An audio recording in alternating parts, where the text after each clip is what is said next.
নাসরিন বেগম আর পাফেলকে শফিক মিয়া যখন বাড়ি থেকে বের করে দিলেন, তখন তাদের মনে হয়েছিল পৃথিবীটা যেন এক মুহূর্তের জন্য থেমে গেছে।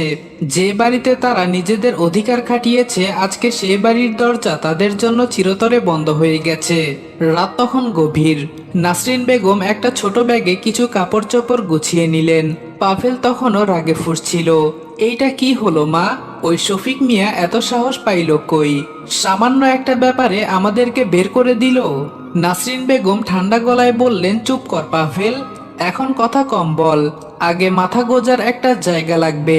পাভেল দাঁত কামড়িয়ে বলল, আমার বিশ্বাসই হচ্ছে না মা, ওই রনি যদি না থাকতো তাহলে এই অবস্থা হতো না কখনো।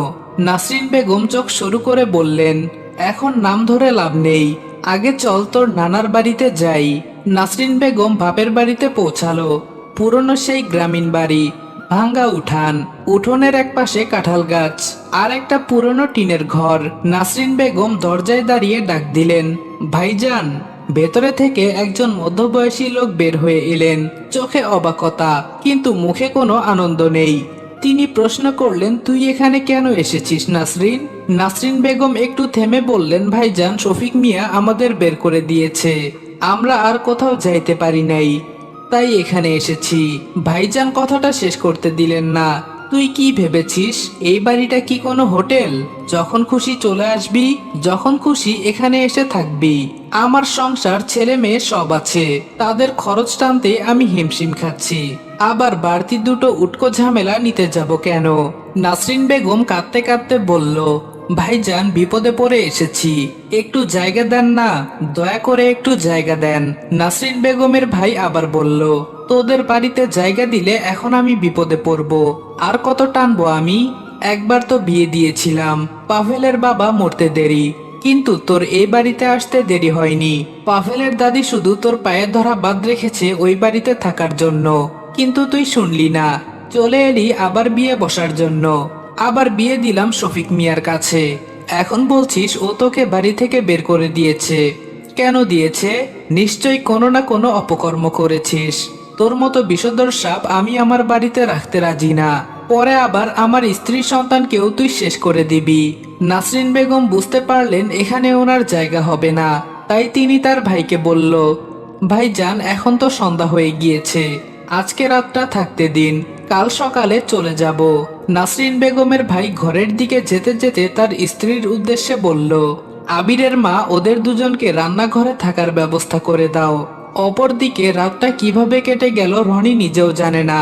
নরম বিছানা, পরিষ্কার চাদর, মাথার ওপরে ফ্যান ঘুরছে ধীরে ধীরে, সবকিছুই যেন অচেনা। এতদিন শক্ত মেঝে, বাস স্ট্যান্ড এসবই ছিল তার পরিচিত জায়গা, আর আজকের এই আরাম যেন তাকে অস্বস্তিতে ফেলে দিচ্ছে। রনি চুপচাপ শুয়ে ছাদের দিকে তাকিয়েছিল, চোখ বন্ধ করলেই পুরনো সব দৃশ্য ভেসে উঠছে। বাবার রাগ মিশ্রিত মুখ এবং সৎমায়ের বিষাক্ত কথা, বৃষ্টি ভেজা সেই রাতগুলো, আর সেই ছুরির আঘাতের মুহূর্ত। হঠাৎ করে সে উঠে বসলো, জানালার পাশে গিয়ে দাঁড়ালো রনি। বাহিরে ভোরের হালকা আলো ফুটেছে, বাগানের গাছগুলোয় শিশির জমে আছে, পাখিরা কিচিরমিচির করে ডাকছে। এত শান্ত একটা সকাল, অথচ তার ভেতরটা এখনো অশান্ত। ঠিক তখনই দরজায় হালকা নক পড়লো। রাকিব ডেকে বলল, রনি, ঘুম থেকে উঠেছো? রনি একটু থেমে দরজা খুলে দিল। রাকিব হাসি মুখে দাঁড়িয়ে বলল, চলো নাস্তা করবা, মা তোমাকে ডাকছেন। রনি আর রাকিব ডাইনিং টেবিলের কাছে যেতেই মাহবুবুর রহমান বলল, এসো রনি, তোমার জন্যই অপেক্ষা করছিলাম।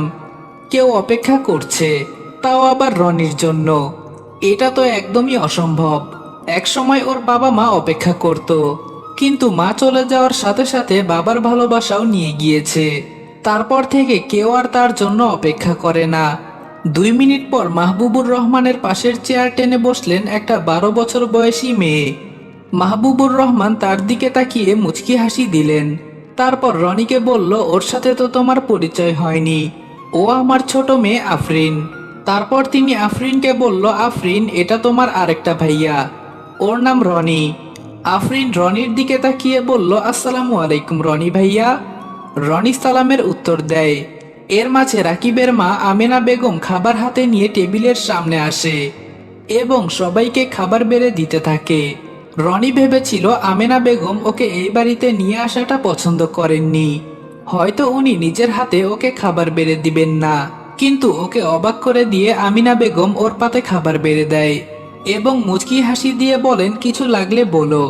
সত্যি আমিনা বেগম প্রথমে এই বাড়িতে রনির উপস্থিতি পছন্দ করেনি, কিন্তু পরবর্তীতে তিনি ভেবে দেখলেন আজকে রনির জায়গায় যদি তার রাকিব হতো তাহলে কি হতো। ছেলেটা এই বয়সে অনেক কিছু সহ্য করেছে, এখন একটু ভালোবাসা পেলে ক্ষতি কি। রনি ধীরে ধীরে খাবার মুখে দিচ্ছিল। রনি ধীরে ধীরে খাবার খাচ্ছিল। কিছুক্ষণ চুপ থেকে সে মাহবুবুর রহমানের দিকে তাকিয়ে বলেন কিছুক্ষণ চুপ থেকে সে মাহবুবুর রহমানের দিকে তাকিয়ে বলল, আঙ্কেল, আমাকে কি কি কাজ করতে হবে যদি একটু বুঝিয়ে দিতেন। মাহবুবুর রহমান কিছু বলার আগেই আমেনা বেগম একটু বিস্মিত হয়ে বললেন, কাজ করবা মানে? এই বয়সে তুমি কি কাজ করবা? রনি মাথা নিচু করে আস্তে করে বলল, কাজ না করলে এই বাড়িতে থাকবো কিভাবে। আমেনা বেগম এবার একটু নরম গলায় বললেন, তোমার কোনো কাজ করতে হবে না, আগে বলো তুমি কতটুকু পড়াশোনা করেছো। রনি জবাব দিল, জি, আমি এবার এসএসসি পরীক্ষা দিয়েছি, তবে পাশ করেছি কিনা জানি না। এ কথা শুনে রাকিব হালকা হেসে বলল, ও তাহলে তো তুমি আর আমি একই ব্যাচের, কিন্তু রেজাল্ট তো 1 মাস আগেই বের হয়েছে। আমি তো এ গ্রেড পেয়েছি, তুমি জানো না তুমি কি পেয়েছো? রনি একটু অপ্রস্তুত হয়ে চুপ করে রইল, তার চোখে যেন হালকা কষ্টের ছায়া ফুটে উঠল। এই কয়েক মাসে নিজের ফলাফল জানার মতো সুযোগ বা অবস্থা কোনোটাই তার ছিল না। রনির নীরবতা দেখে টেবিলে এক মুহূর্তের জন্য অস্বস্তিকর নীরবতা নেমে এলো। মাহবুব রহমান বিষয়টা বুঝতে পেরে নরম গলায় বললেন, কোনো সমস্যা নেই, আজই তোমার রেজাল্টটা দেখে নেওয়া যাবে। রনি বলল, কিভাবে আঙ্কেল? রাকিব সাথে সাথেই বলল, আরে এটা কোনো ব্যাপারই না, অনলাইনে দেখা যায়। তুমি তোমার রোল নাম্বারটা বলো, মনে আছে তো? রনি উত্তর দিল, হ্যাঁ মনে আছে। রাকিব দ্রুত তার ফোনটা নিয়ে বসলো, ঠিক আছে তোমার রোল নাম্বারটা বলো। কিছুক্ষণ রুম জুড়ে নীরবতা ছেয়ে গেল। রাকিব চিৎকার করে উঠে বলে, আরে রনি, তুমি তো A+ পেয়েছো। আমেনা বেগম বলল, মাশাল্লাহ, তুমি তো খুব মেধাবী শিক্ষার্থী। কিছুদিন পরে আমাদের রাকিব কলেজে ভর্তি হবে, তুমিও ওর সাথে সেই কলেজে ভর্তি হবে। রনি কিছু বলার জন্য মুখ খোলার আগেই মাহবুবুর রহমান বললেন, তোমার পড়াশোনার সম্পূর্ণ খরচ আমার, তুমি কোনো কিছুর চিন্তা করো না, মন দিয়ে পড়াশোনা করো।